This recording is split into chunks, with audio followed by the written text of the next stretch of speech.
Hello guys, welcome to episode number 5, the last episode of this series where we are exploring rate limiting in ASP.NET Core. In this episode, we're going to implement sliding window, token bucket, and concurrency limiters using the built-in rate limiting feature of the framework. And we're going to do some refactorings to the application as well. And then I'm going to show you, of course, how to apply your rate limiting features globally or per endpoint using policies. These are the kind of things that we have already explored in the previous episode if you've watched them. By the way, if you haven't watched the previous episodes, make sure you do that. Also grab the full solution files from the link in the description if you want to reinforce the learning by exploring the code base on your own. So let's first continue by implementing a sliding window policy. So the sliding window algorithm, as we have discussed before, is designed to provide smoother request limiting compared to a traditional fixed window approach. So rather than allowing large bursts of traffic at window boundaries, it kind of helps distribute requests more evenly over time. So we're going to add the policy, and where we're going to add it, right? We're going to add it inside of our rate limiting extensions, the same file that we created in the previous episode. So let's go ahead and define this next extension method, which is going to use the sliding window algorithm to define a policy that then we can apply to our different endpoints. So as you can see, I'm defining different endpoint guides based on different requirements of each endpoint. So in real world apps, it is this is what usually happens. So you've got different endpoints, and per endpoint you want to apply different policies. So you define your policies, and then instead of applying one single policy globally, you can apply them per endpoint. And this new extension method that you can see here, it is not that difficult to understand. So we're using sliding window algorithm. The name of the policy is a sliding window policy. The permit limit is set to 10, as you can see, so allowing up to 10 requests during the configured time window. The window is set to 1 minute, meaning that the limiter tracks requests over a 60-second period. And then we have auto replenishment is to true. We have set it to true. So while this config is still using a fixed window limiter internally, automatic replenishment helps create behavior that more closely resembles a sliding window by automatically resetting the request allowance when the window expires.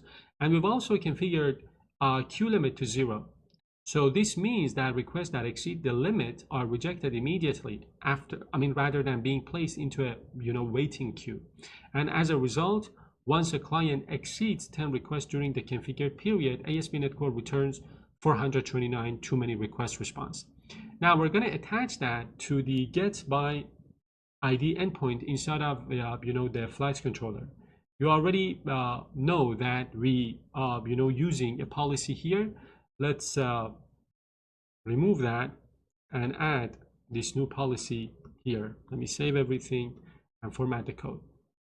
So again, this enable rate limiting attribute allows you to apply a policy to your endpoints. Now I'm going to go ahead and add the next policy. The next one is a token bucket limiter. So this is again something that we have seen before, but let me go ahead and again apply it because I want to have different policies in my app and apply them one by one to the endpoints. So the token bucket, we have already talked about it. It is, I guess, the most commonly used rate limiting strategy out there. So instead of simply counting requests during a fixed period, the algorithm maintains a bucket containing tokens. So each incoming request consumes one token. If a token is available, the request is allowed. If the token is empty, the request is either queued or rejected depending on the configuration. And of course, for each one of these, as you want, if you want, you can go ahead and create kind of like custom response shapes so that the client understands what went wrong. So we're using token bucket here. The name says it all. We've got add sliding window, and here we are using token bucket limiter as well. What I can do now is to go ahead and remove that altogether and it is being used here. So we've got one reference of this. I'm going to go ahead and replace it with this, and then I'm going to remove it altogether. So again, if you take a look, we've got one global, rate limiting, which we're not using for now. And then we've got different policies defined. So the first one is a sliding window, the next one is token bucket, and we can apply them if you want, on your endpoints. Now, the next one that I am going to implement is a new one. But before we do that, what I want to do is to kind of, do something else. Let's go ahead to the controllers. Let me add a new controller quickly. I really want you to understand that you can have different, controllers. So I'm going to copy these, and inside of my controller, I'm going to add these here. And for this, I'm going to call it, let's say, booking controller. Let me remove this and start adding this controller. So we have a dependency on iBooking service. We capture that dependency inside of our constructor, and then we can go ahead, if we want, and add that booking token bucket to our new endpoint.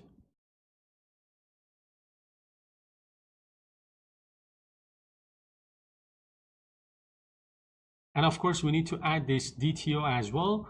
But again, if you take a look, we've got different controllers, and we are adding different, rate limiting policies in different controllers. Let me go ahead and rename this file as well. So rename file. Here, the name of the policy is booking token bucket. And now what I need to do is to first, I think I need to, provide an in-memory implementation for the booking service, because this is the first time we're using the booking service. So inside of my infrastructure, we've got services, flight service. I'm going to add a new code file here, and I want to implement the booking service interface to have an in-memory implementation of this.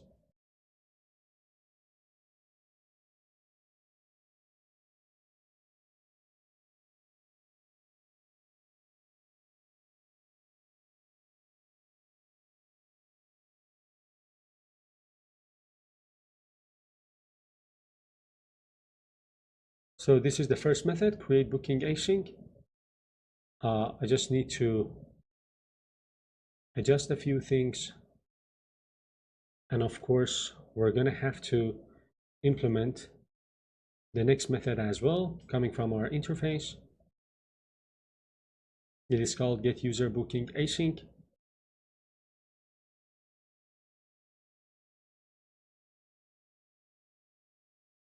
Now, with this implementation in our infrastructure layer, what we need to do is to register this implementation.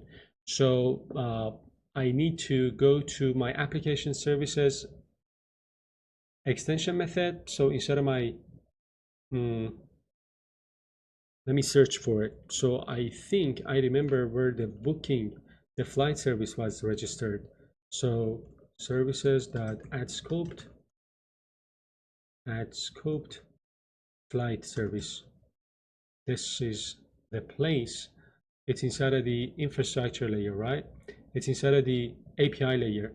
So here we basically need to add the registration for the booking service as well. So I also removed the pieces of code that I had commented out previously. So now what we need to do is to create those two DTOs, because in the booking controller we had these DTOs. So the DTOs would go for now inside of my API layer, and I'm going to talk about that. I'm going to create a folder called contracts, and then I'm going to add the DTOs here. So it is called book flight request. And of course, this is the shape of the data that the API receives, and then the shape of the data that I've got another endpoint called the pay booking, which I am going to add shortly. So I'm going to move this type to its own code file, and then I'm going to take a look at my controller one more time. Let me rename this code file as well. So I'm going to rename the file here, and then inside of my booking controller, I guess I need to import the namespace, and with that, this endpoint is done. So in terms of the DTOs, basically when a client wants to make a payment, the payment, by the way, is another endpoint that we're going to add. But basically, when we want to make a payment, the only piece of information required is the booking identifier. And this DTO communicates that requirement clearly and keeps the endpoint contract focused on exactly what it needs, right? The same thing is happening on this endpoint as well, on this DTO as well. So the purpose of this DTO, again, is to describe the shape of the data that the API expects when a client wants to create a booking. So you know what? As your application grows in size, it's important to understand where different types of objects belong within the architecture. The API layer, in our case, let's take a look at it, owns request and response DTOs, so often referred to as API contracts as well. So these objects define how external clients communicate with the application. The application layer owns commands and queries and DTOs if you're adopting CQRS, for example. So these are used internally within business use cases, and these objects would help you coordinate workflows and business operations. We're not using CQRS or mediator in this project. So with that, I want to continue talking about the next rate limiter and then apply it on the next endpoint. I'm going to go to the rate limiter extensions, zoom out a bit, and then I'm going to add the next method here. Take a look.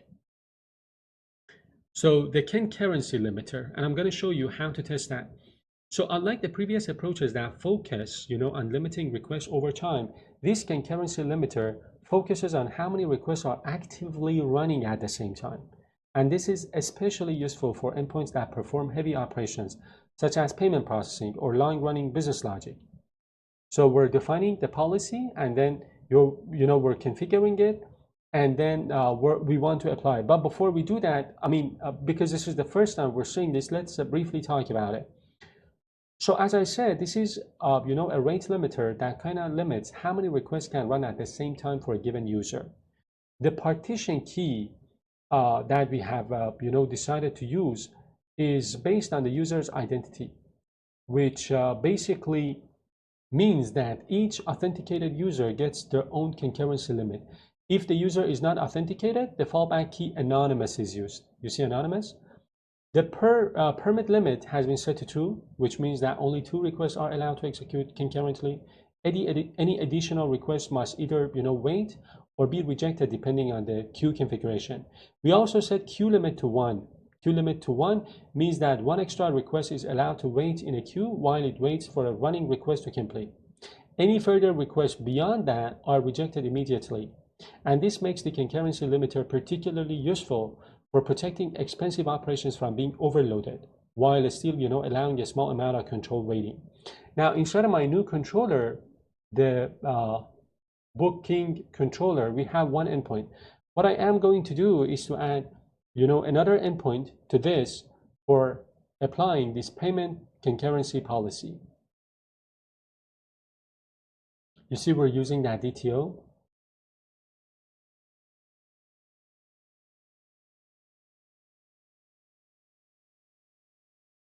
And this was the name of the policy, payment concurrency policy. We can name it whatever we want. Now, up to this point, we've got different, policies, right? And now we can register them inside of our program.cs, and we can add them per endpoint if we want, using that, using that enable attribute that we saw. Let me rename this file. So now that all of our endpoints are, all of our policies are defined, you can go ahead and, add them using enable rate limiting based on what your requirements dictate. Before that, I need to go to program.cs, and basically I'm going to have to register all of them. This one needs to be removed. This one is a duplicate. This one also needs to be removed. So I have registered these all together. I'm not using any, a specific middleware thing going on, but I can go ahead and, test this. Again, for testing this, I have already prepared a PowerShell script. This is the PowerShell script that we're going to use. This PowerShell script is, kind of automated. It is doing everything that we need to be done so that we can just run it and see what happens. Basically, it's gonna, call the flights endpoint to retrieve all flights, all available flights.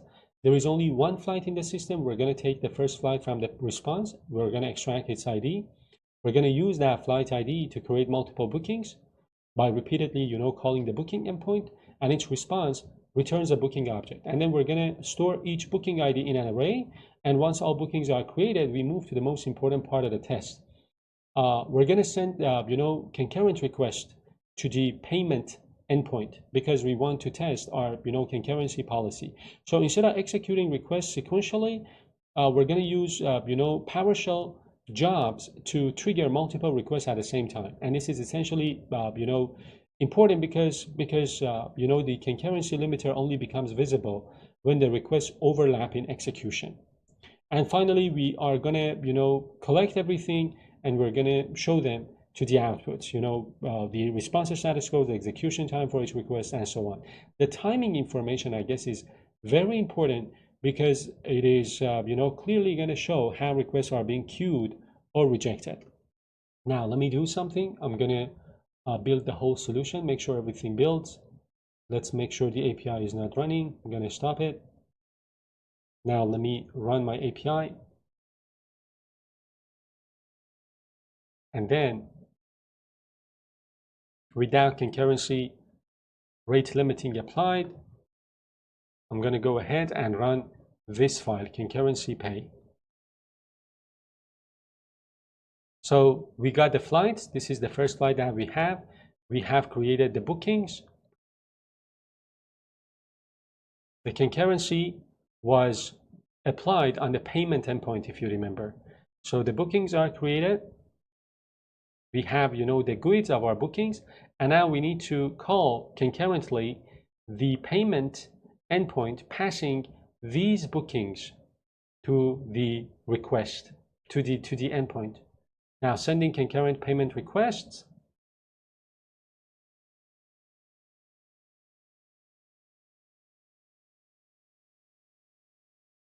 And as you can see, these are the details. You see, these went through correctly and successfully, but these got rejected by our API. And the reason for this is that if we take a look at the concurrency rate limiting one more time, we have set permit limit to 2 and queue limit to 1. So in this case, these went through and the rest of them, got rejected. And if you take a look at the, response time, the response time of these requests that got rejected clearly show why I decided to include the time information in there. So as you can see, each limiter is designed to solve a specific type of problem. I guess the most important design decision for you is not just, applying rate limiting globally, but matching the correct limiter to the actual behavior that you want in the endpoints that your API, has. And with that, we have reached the end of this series. I hope you've enjoyed watching it. If that's the case, as always, make sure you subscribe to the channel, A Coder's Journey. Give this video a thumbs up. And make sure you check out the other playlists that I have pinned in the description of this episode. You can continue your learning by, watching those playlists as well. See you in the next one.